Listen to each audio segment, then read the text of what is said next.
Добро вечер, почитувани. Добро дојдовте во уште едно ново издание на Само вистина. Јас сум Јана Јосифовска, а вечерашната емисија ќе биде тематска. За една од најважните еколошки теми и проблем горлив, особено со немили слики, некои кои што гледавме и од метрополата, меѓутоа главен проблем и во поголемиот дел од државата, а тоа е претараниот отпад, купишта ѓубре насекаде и она што сега ќе го поставиме како тема е како да се справиме со ова, односно управување со отпад. По тој повод и за многу други важни прашања, вечерва разговарам со Ана Карамфилова-Мазневска, раководител на сектор за отпад при Министерството за животна средина. Добро вечер. Добро вечер, благодарам на поканата.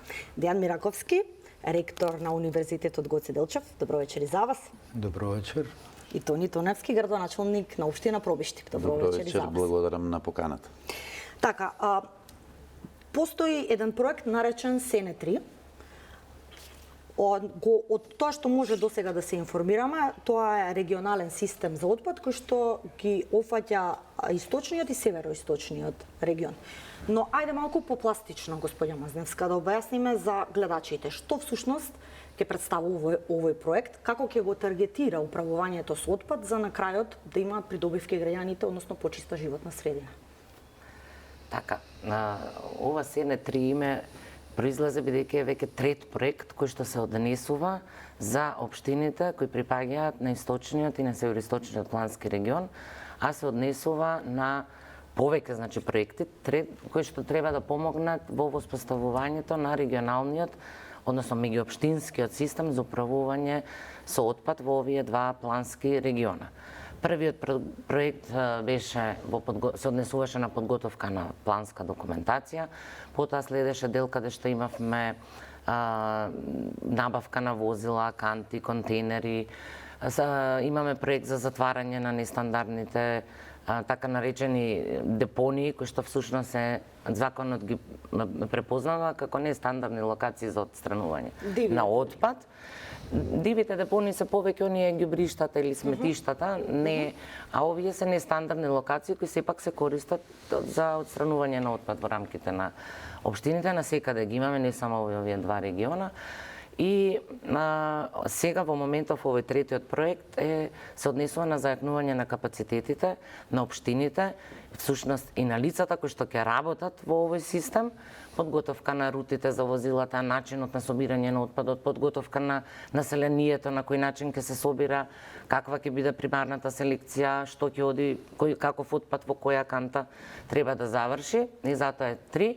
И четвртиот дел е конечно изградбата, и тоа паралелно оди, можам и официјално да кажам дека ќе се објави на повтор пат, за жал повтор пат, првиот пат беше неуспешен тендерот за изградба на регионалната депонија и 6 претоварни станици за овие два региона. Какви се првичните реакции? Бидејќи ќе офатиме и подолу во емисијата ќе слушнеме секако ставови во однос на она резистентност можеби од граѓаните, да споменеме дека сепак ова е проект финансиран и поддржан и од Европската унија, кој се е вклучен фактички за оваа регионална депонија? Така, најважната работа што можеби на почетокот требаше да се каже, дека ова се грант средства од Европската унија. Ги добивме преку ИПА 1 програмата започна, сега е ИПА 2 програмата. Секако и државата учествува со 15%, значи 85% са грант, 15% се од државниот буџет, за да можеме да го изградиме овој систем. Секако дека не можеме веднаш да пристапиме нели кон градба, потребно е да се подготви целата неопходна документација за да дојдеме конечно до градбата и воспоставувањето на системот за утре граѓаните да почнат да го користат. Траеше подолго процесот, меѓутоа е доста маткотрпен и бара време едноставно. Океј, господине Мираковски, од аспект на стручно, она што и вас ви е домен, која е вашата улога во целиот овој процес, ако нели целта е да се постигне еден интегриран модел, ако зборуваме за поставување на нови, модерни европски стандарди и кои ќе бидат практичните придобивки? Добро, техниката, односно инженерскиот дел од овој проблем е да направиме можности да безбедно се собере и безбедно се отстрани отпадот кој што го генерираме ние во нашите секојдневни активности. Генерално, идејата тука од технички аспект е да се направат услови да можеме да материјалите кои што имаат некаква вредност во процесот понатака во доменот на циркуларна економија ги отстраниме од тоа што би се депонирало, а материјалот кој што се и ги употребиме на соодветен начин, а материјалот кој што треба да се депонира дополнително да биде обработен за да биде побезбедно неговото депонирање и доколку може дел од тој материјал да се искористи како материјал за гориво, како материјал за тампони или било каква употреба која што е соодветна на принципите на циркуларна економија, односно намалување на тоа што ќе биде депонирано трајно на депонијата. Та бидејќи има разлика и тоа да го објасниме помеѓу депонирање на отпад и управување со отпад. Фактички што ќе биде целта на... Тука е целта да управуваме со отпадот, односно бидејќи за да биде одржлив системот. Целта е да што помал дел од материјалите бидат депонирани крајно како некорисни и да произведуваат било каков проблем за животната средина, се што може да се искористи и тоа да биде искористено на начин кој што ќе овозможи да се намалат емисиите на гасови кои што предизвикуваат проблеми со метанот е далеку попотентен гас од јаглерод диоксидот од аспект на климатските промени, значи да се намалат сите тие негативни ефекти врз животната средина, а да се обезбедат средства кои би го поддржале тоа управување со отпадот. За жал, ние денеска и не имаме некое управување со отпадот, освен што го собираме и одлагаме. Тоа сакав да прашам, постојат ли некакви практични примери досега кај нас со ваков тип? Кај нас приближно некаква форма на стандардна депонија е Дрисла и таа има одредени функции за отстранување на гасовите и така натаму, меѓутоа најголем дел од депониите во државата, во источниот и во североисточниот регион апсолутно немаат никакви дополнителни мерки за заштита на животната средина. Целта на овие депонии прво не ни може да ги споредиме. Регионалната депонија е локација која што ќе биде управувана локација и на која што ќе имате мерки за заштита, односно мерки кои ќе спречат загадување на подземните води, расејување на отпадот, соелската ерозија, едноставно управувана локација на која што безбедно може да се одложи, но само тоа кое што не е употребливо понатака за нашето, за било и од економски аспект и од технички аспект, не е употребливо повеќе, само тоа да биде депонирано. Сето друго треба да биде некаков нус производ кој што ќе не овозможи да ги намалиме, например, наместо да емитира гасови во атмосферата, ќе биде искористено за гориво. Наместо да биде одложено во депонијата сите метали, хартија или се што може, пластика, се што може да се преработи преку системот за селекција ќе биде преработено. Органските материјали ќе бидат компостирани и претворени или во ѓубриво за користење во земјоделието или во одгледување на растенија, или пак ќе биде преработено во гориво кое што би можело да се користи за загревање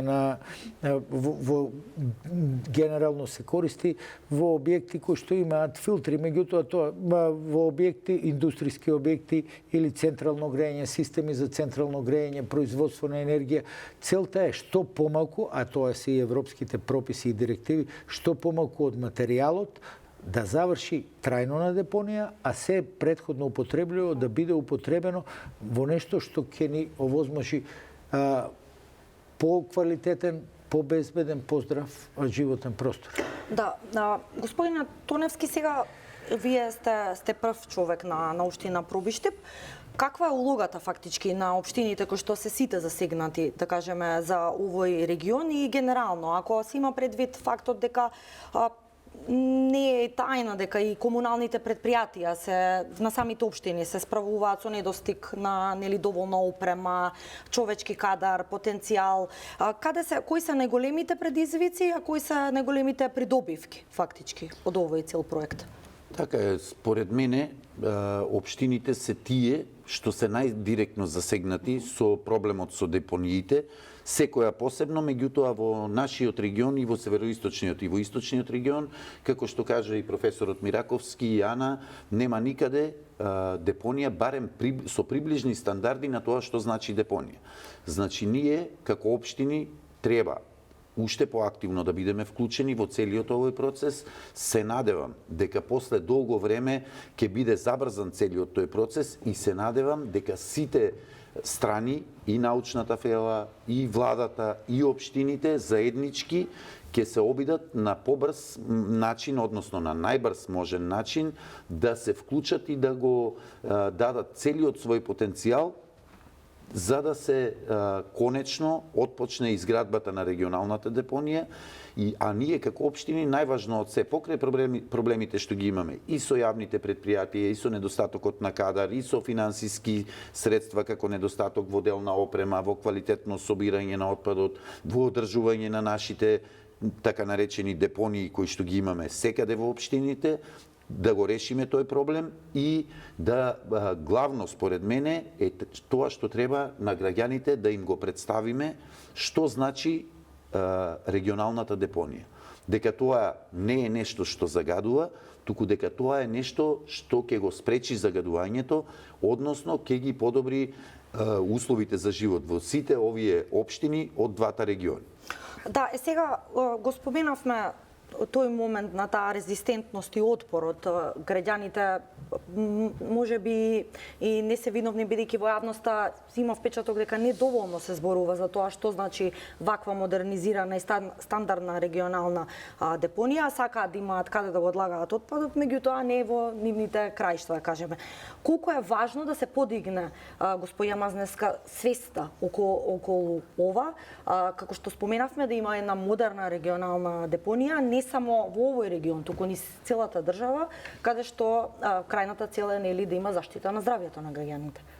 Апсолутно дека е неопходно, подигнувањето на свеста е процес и нешто што треба во континуитет да се случува, најпрво од најмладата возраст, па понатаму нели и подигнувањето може би отпорот и, како што кажувате, резистентноста на населението доаѓа не може би туку со сигурност токму тоа, заради неинформираноста. За граѓаните зборот депонија значи она што сега го гледаат во секоја општина, значи нестандардните локации на кои што сега во моментот се наједноставно кажано фрла отпадот. Бидејќи тука дури немаме ни секојдневно покривање, барем со земја, за да нели се спречи разлетување на отпадот, за да не се разнесува од животни, па дури за жал имаме и луѓе, имаме цели заедници на луѓе кои живеат или барем работат, ако не живеат на овие локации. И сега за граѓаните представата е дека ние наместо да имаме 18 вакви депонии, ќе имаме една огромна таква депонија и нормално оние што најблиску живеат, најзасегнатите луѓе во општината ќе речат не сакаме, не ја прифаќаме. И меѓутоа ние во континуитет тоа го правиме, се обидуваме да допреме до што поголем број на граѓани. Во рамките на овој проект е подготвена цела кампања со видеоспотови и флаери се подготвени, има на сите овие платформи за секоја генерација да се пронајде некаде од она што прати, да може да добие информација. Facebook, Instagram, на YouTube одат исто така спотовите и е добро објаснето што значи регионалниот систем, многу кратко и едноставно. И представен е системот како треба да изгледа, како тоа и некаде на друго место изгледа, не е тоа нешто невозможно, ние не измислуваме ништо ново. Да, тоа го има во европските земји и во сите. Па и не само во европските земји, има и на Балканот, има и во земји кои што не се членки на Европската унија, меѓутоа ете успеа да ги изградат тие системи. Јасен е стравот и е оправдан стравот, меѓутоа ние сме посветени на тоа да секојдневно работиме на подигнувањето на свеста и да допреме до секој еден граѓанин да го разбере значењето на овој процес, дека сите овие ѓубришта што сега ги имаме, кои ги нарекуваат граѓаните депонии, Бидејќи видите вие и на улица кој ќе видите контейнер околу кој што е расфрлан отпадот и сите одат, ги слушам граѓаните, види депонија е ова. Не, депонија е организиран систем, депонија е систем каде што отпадот не мириса, каде што е покриен, каде што почвата не е обезбедена одоздола, е инженерски проект. Но такво нешто за жал немаат видено, па веројатно од таму. За жал, тој термин се употребува кај нас депонија како нешто негативно. Во суштина тоа не е негативна и треба да го не знам како да го надминеме тој негативен контекст на зборот депонија. Знаете ли вие како професора? Како да го надминеме? Депонијата е инженерски систем у кој што имате обезбедено подлога, геомембрана ја нарекуваат, во која што спречува било какво протекување на течноста исцедокот од распаѓање на отпадните материи. Таа геомембрана со одреден систем ги насочува кон целиот исцедок кон пречистителни системи, каде што се пречистуваат до ниво да може да бидат испуштени во реципиентите, вода, било каква површинска. Сите гасови кои што се резултат од процесот на распаѓање се зафаќаат во друг гасен дренажен систем и тоа најчесто или ако има поголеми количини се користи за производство на енергија или се согорува за да не биде емитирано во атмосферата и да представува проблем, нели, од аспект на емисија на климатските на гасови кои што предизвикуваат климатски промени. Генерално, тие нашите депонии и мислам нашите во наводници депонии ѓубришта, односно локации каде што мора да го одлагаме отпадот, а немаме никакви инженерски мерки, воопшто не се слични. Овие системи би требало и имаат, мислам дека така и се проектирани, да имаат претходно систем за примарна за преработка на материјалот кој што доаѓа. Во тој систем се издвојуваат, како што кажав, се издвојуваат материјали кои што може да бидат искористени, метал, стакло, хартија. Другиот материјал оди во друг систем за механичка преработка на биолошки, МБТ се нарекува системот, биолошки третман, механички и биолошки третман и се раздвојуваат повторно фракции од кои што се произведува или гориво или оди на компостирање и се произведува ѓубре за искористување во земјоделие, во производство, за подобрување на карактеристиките на почвата. Генерално, многу мал дел треба да заврши на крајот депониран, тоа што не може да биде искористено се депонира, но се депонира на локација на која што имате подлога, односно заштитена е земјиштето под депонијата, а исто така со дневна и со одредена континуирана покривка после одреден временски период се затвара целиот тој процес да на таа локација немате емисии на гасови, немате емисии во површинските води, немате расејување на материјалите како што имаме сега на сите страни, лесно мобилни материјали, кеси, така натаму, и немате миризба која што е карактеристична за сегашните ѓубри. Тука само ми се наметна прашањето што е со опасниот отпад, бидејќи нели зборуваме сега и за селекција на отпадот, едно е комунален отпад, што е со оној опасен отпад за кој што имаш исто многу реакции кога се запали дрисла од типот на, не знам, медицински отпад, па има нели охис, линдан. Тоа се посебни текови на отпад, согласно правилата, тоа се посебни текови кои што посебно се управуваат и на таква депонија не би требало да заврши воопшто медицински отпад, не би требало да заврши медицински отпад, не би требало да заврши електричен и електронски отпад, не би требало да заврши моторно масло, тоа е процесот, гумите, да. Значи целиот тој систем е посебен процес на управување, веројатно ова е исклучиво од отпадот од домаќинствата се зборуваме. И само тој отпад ќе оди за депонирање. Овие сите други ветекови си се уредени и со посебни закони и со посебни системи. И би сакала само да кажам, знаете, кога зборуваме за горење, самата гума, таа не е опасна по здравјето, ние користиме секој ден, се возиме во автомобили. и други производи. Не зборуваме за опасен отпад, меѓутоа ако се запали, и како е опасно и го загадува воздухот. Затоа и тие се забранети за депонирање.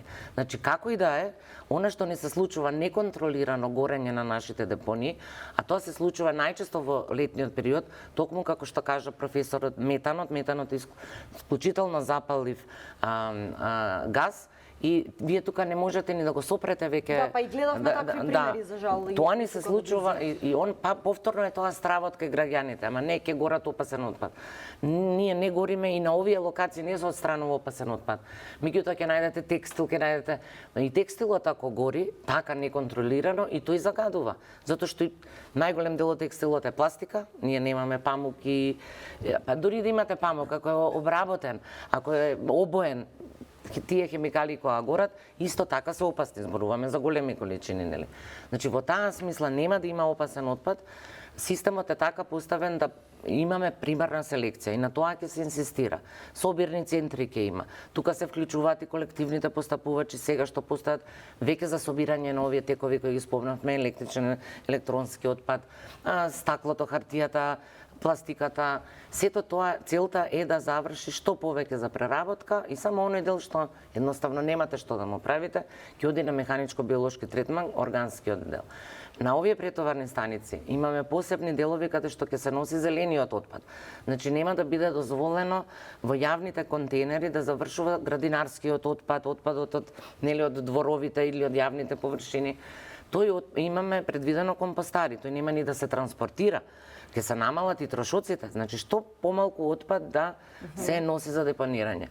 Тој зелениот отпад е многу добар и користен, доколку се компостира, тој може да се врати во земјоделие за производство на храна. Ова друго, ако е веќе измешано со други типови на отпад од домаќинство органски, може би и не е толку безбеден за производство на храна, но може да се користи на јавни површини, за градини или там за озеленување. Значи, се е тоа добро пропишано и ќе работиме на тоа да граѓаните знаат, или секој од нас, дали граѓаните, дали оној што е одговорен, што ќе управува утре со предпријатијата и со заедничкото меѓуопштинско предпријатие, знае како да, тоа е всушност како да управува. Да, ќе ве прашам и околу ингеренциите и се, меѓутоа господин Тоневски, сега како конкретно општина Пробиштип се подготвува фактички за овој проект? Споменавме не само можеби капацитетите на јавните комунални предпријатија, тука предпоставуваме вклучена и инфраструктурата со поддршка. Кои се фактички реалните очекувања, а кои се проблематичните точки? Споменавме како се зема во предвид дивите депонии, како ќе бидат распределени, да кажеме, тие собирни рути, можеби зголемување на бројот на контејнери или за селекција на отпад, рециклирање? Така е. Општина Пробиштип во неколку правци размислува и односно се подготвува за почетокот на, да речеме, функционирањето на регионалната депонија. Едно е од технички аспект, значи на нас како општина ни фалат дополнително техничка опременост во смисла контејнери, канти за селектирање на отпадот. Ние сега имаме недоволен број и за ова што е како неселектирано, меѓутоа како селектиран отпад би требало да имаме комплетна покриеност за да биде успешен целиот проект.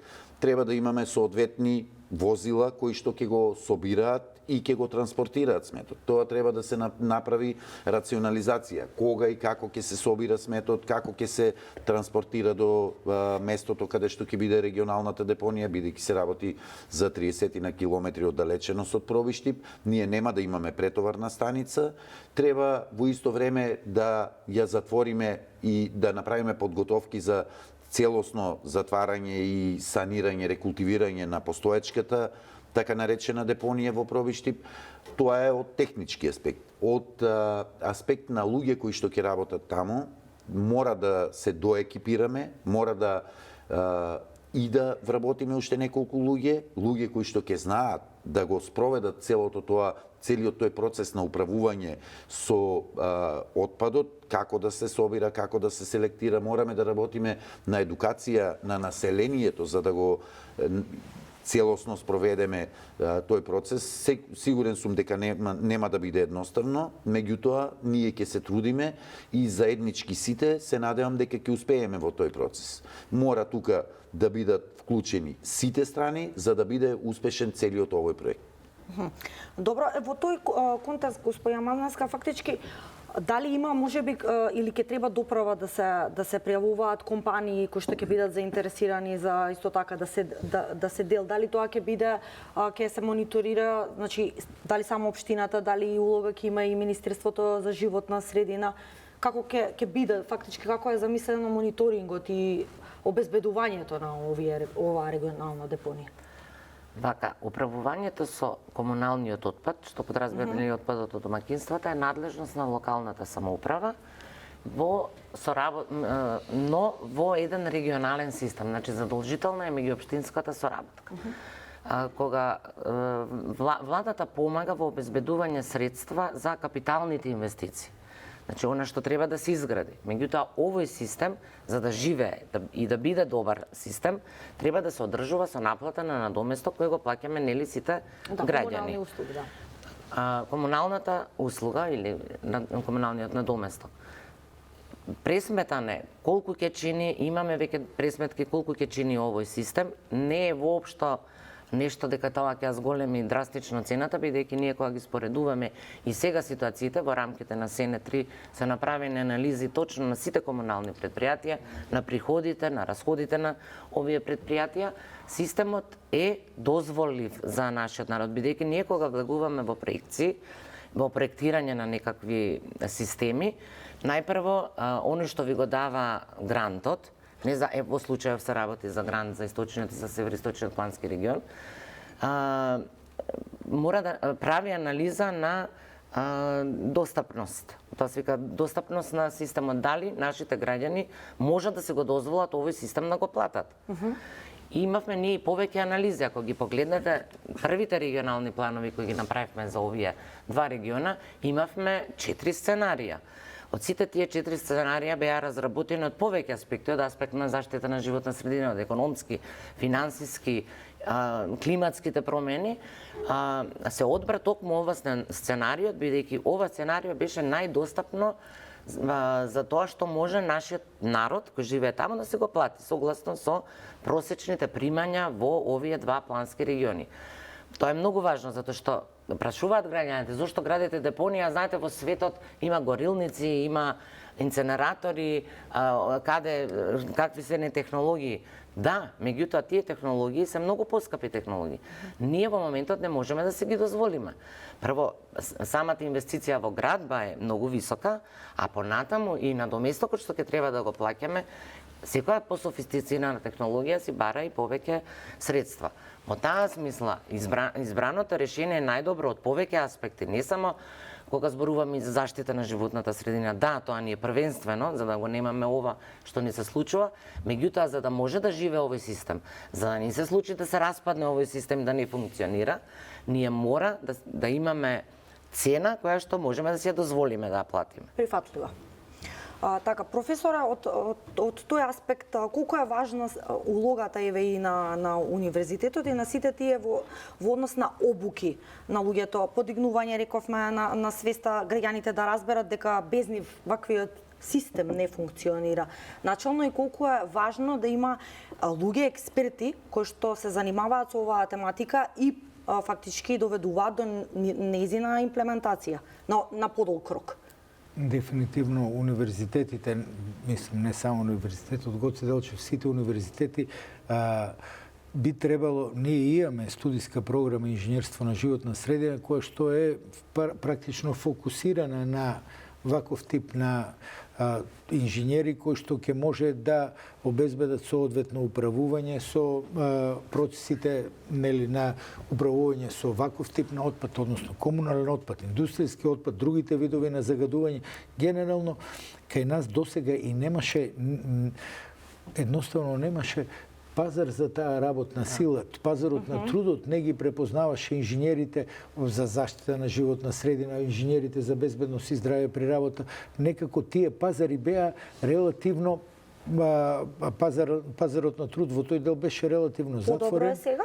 мислам дека се менува во последните години. Сите сваќаме дека ако сакаме нешто да направиме, ни треба знаење, ни треба познавање на проблемот, кое што сепак може да се обезбеди само преку соодветен формален процес на обука, односно универзитетско образование, како и дополнителен, преку постдипломските студии, преку дополнителни обуки.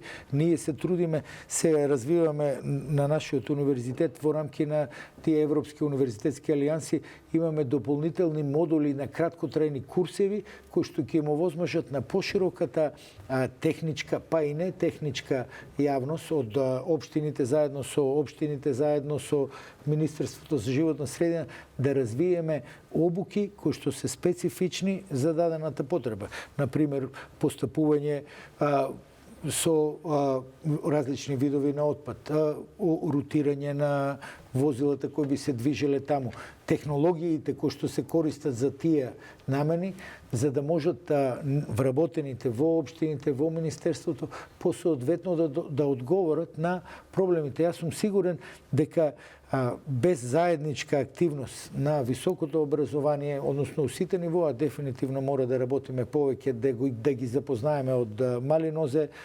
населението да биде запознаено со важноста за правилно постапување со отпадот.